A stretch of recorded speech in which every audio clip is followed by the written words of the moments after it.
वल्लभ यादव एक कुख्यात बाहुबली है, बदनाम आदमी है। खास के ये पत्थर माफिया और बालू माफिया के रूप में इसकी पहचान है। और एक समय लालू का बहुत करीबी था, तो नवादा का विधायक भी रहा, फिर बिहार सरकार में माननीय मंत्री भी रहा। फिर 6 फरवरी 2016 को इसने एक नाबालिग के साथ रेप कर दिया। लेकिन इसकी पत्नी विभा देवी जो है वो राजद में बनी रही, राष्ट्रीय जनता दल में। और 2020 के चुनाव में वो विधानसभा चुनाव में चुनकर आई, विधानसभा में राजद के टिकट पर। वो पलटू राम के आदेश पर राजवल्लभ यादव को जेल में मोबाइल की भी सुविधा मिली हुई है, तो मोबाइल पर सारी बातें हो चुकी है पलटू राम के साथ राजवल्लभ यादव की। तो ये राजनीतिक दुरुपयोग हो रहा है पैरोल का। राजवल्लभ यादव में कहा गया है कि ये अपनी माताजी का इलाज कराएगा, अपना इलाज करवाएगा और फिर वही संपत्ति का बंटवारा करेगा। छोड़ा, ये बहुत शर्म की बात है कि जो पलटू राम सुशासन बाबू बनते हैं वो आज एक बलात्कारी का जूता साफ कर रहे हैं। लालू यादव के करीबी राजवल्लभ यादव नाबालिग रेप केस मामले में लगातार उम्र कैद की सजा बेउर जेल में काट रहे हैं। कुछ दिनों पूर्व ये आदेश आया है कि उन्हें 15 दिनों का पेरोल दिया जाएगा। इन तमाम मुद्दों पे बात करने के लिए हमारे साथ पूर्व आईपीएस अमिताभ दास जी हैं। आपको बता दें कि अनंत सिंह भी कुछ दिनों पूर्व पेरोल पर बाहर आए थे। उनके परिवार में शादी थी और राजवल्लभ यादव लालू यादव के करीबी माने जाते हैं और उनकी पत्नी भी चुनाव इस बार 2025 का लड़ सकती है। तमाम समीकरणों को समझेंगे। सर, राजवल्लभ यादव नाबालिग रेप केस में पॉस्को एक्ट के तहत आजीवन कारावास की सज़ा उन्हें मिली है, बेउर जेल में बंद है, पेरोल पे बाहर आने वाले। और 2025 का चुनाव है। जब भी कोई बाहुबली या बड़ा नेता पेरोल मिलता है तो चुनाव से जोड़ के देखा जाता है, क्योंकि अनंत सिंह के समय जो उनको पेरोल मिला था ललन सिंह से जोड़ा गया था कि ललन सिंह को जिताने के लिए उनको पेरोल दिया गया। आपने ये बातें कही थी। तो 15 दिन का जो राजवल्लभ यादव को पेरोल मिला है 2025 के चुनाव से जोड़ा जाएगा? बिल्कुल जोड़ा जाएगा, बिल्कुल जोड़ा जाएगा। देखिए, मैं दर्शकों को पूरा मामला बताता हूँ। ये जो राजवल्लभ यादव है ये नवादा का रहने वाला है, पथरिया गांव का। इसका बड़ा भाई कृष्णा यादव भी विधायक हुआ करता था। और राजवल्लभ यादव एक कुख्यात बाहुबली है, बदनाम आदमी है। खास के ये पत्थर माफिया और बालू माफिया के रूप में इसकी पहचान है। इसने अपने आसपास की बहुत सारी पहाड़ियों का पत्थर अवैध तरीके से कटवा के बेचवा दिया। फिर बालू माफिया भी था और एक समय लालू का बहुत करीबी था, तो नवादा का विधायक भी रहा, फिर बिहार सरकार में माननीय मंत्री भी रहा। फिर 6 फरवरी 2016 को इसने एक नाबालिग के साथ रेप कर दिया। ये नाबालिग थी, 15 साल की लड़की थी और ये बिहार शरीफ में रहती थी एक किराए का कमरा लेकर। और उसके घर सुलेखा देवी नाम की एक महिला गई और उस महिला ने कहा कि एक बर्थडे पार्टी में चलना है। तो वो लड़की राजी हो गई और बर्थडे पार्टी के नाम पर उसको राजवल्लभ यादव के पास पहुंचा दिया गया और राजवल्लभ यादव ने उसके साथ रेप किया। और फिर उसी सुलेखा देवी ने उस लड़की को वापस घर पर पहुँचा दिया और 30,000 रुपये दिए। लड़की को कहा अपना मुँह बंद रखने के लिए। लेकिन लड़की ने 9 फरवरी को जाके थाना में एफआईआर कर दिया। उसके बाद पहले तो थाना वाले डर रहे थे, लेकिन जब डीआईजी की फटकार लगी तब एफआईआर दर्ज हुआ। और फिर शालीन साहब, हाँ, सही आपको याद है, शालीन हैं, 2000 बैच के आईपीएस हैं, अच्छे अधिकारी हैं। जी, पंजाब के रहने वाले हैं। तो शालीन के फटकार पर एफआईआर दर्ज हुआ। और फिर जब तस्वीर दिखाई गई राजवल्लभ यादव को की तस्वीर दिखाई गई उस बच्ची को, तो उस बच्ची ने पहचान लिया कि हाँ, इसी आदमी ने गलत काम किया था। तो फिर राजवल्लभ यादव ने सरेंडर किया और जेल गया। फिर इस मामले में पुलिस ने चार्जशीट उसको कर दिया। कोर्ट में सुनवाई हुई तो नाबालिग से रेप था, तो इसमें पोक्सो कानून लगा हुआ था, जो बहुत सख्त कानून है। पोक्सो का मतलब होता है protection of children from sexual offences, यानी यौन अपराधों से बच्चों की सुरक्षा।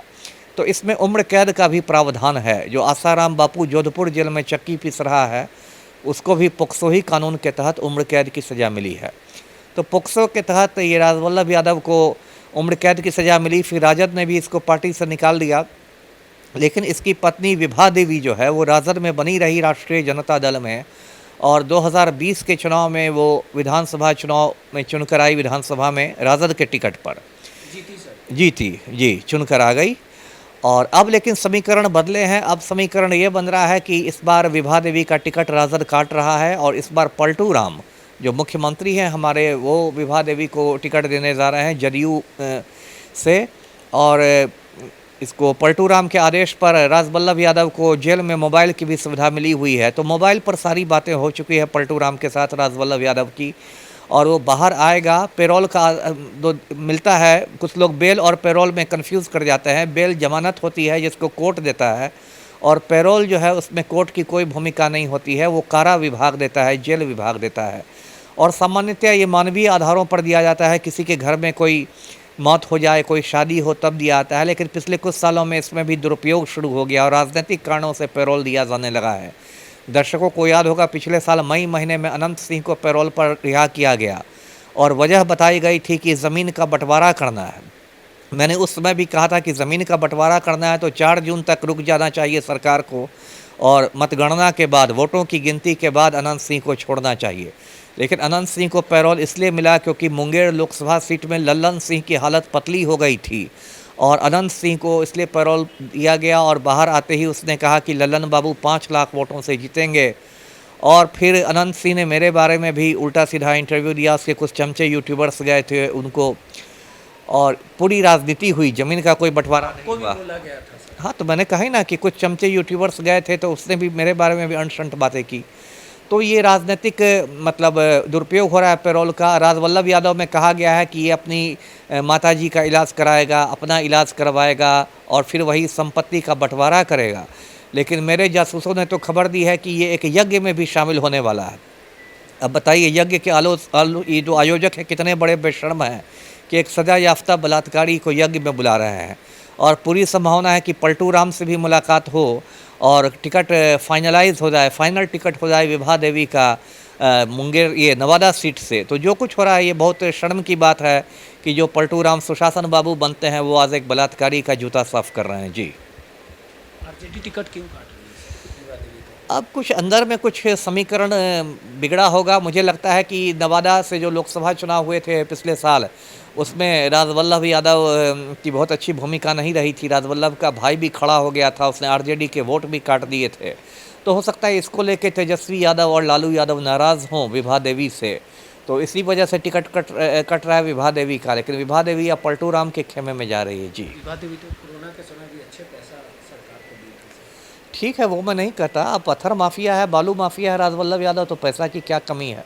कोरोना में दे, जिसमें दे दे। लेकिन टिकट से चुनाव लड़ेगी इस बार। हाँ, बिल्कुल पक्का, हाँ, कन्फर्म्ड हो गया है। पलटू राम बलात्कारी के चरणों में आ गए हैं और बलात्कारी की पत्नी को टिकट दिया जाएगा नवादा से। जी, चलिए, सीधे तौर पे पूर्व आईपीएस अमिताभ दास थे और जिस प्रकार से राजवल्लभ यादव को जो पेरोल दिया गया है उसको लेकर तमाम खुलासा कर रहे थे और उनका कहना था कि राजवल्लभ यादव की पत्नी इस बार जेडीयू के कोटे से चुनाव लड़ने का काम करेगी। इसी को लेके डील किया जाएगा, मुलाकातें होगी, बातें बनेगी और उसके बाद तमाम जो टिकट है जेडीयू से वो दिया जाएगा, उस पर मोहर लगेगी। ये तमाम बातों का खुलासा पूर्व आईपीएस अमिताभ दास कर रहे थे। सहयोगी हर्ष के साथ रोहित, नटरानी, पटना।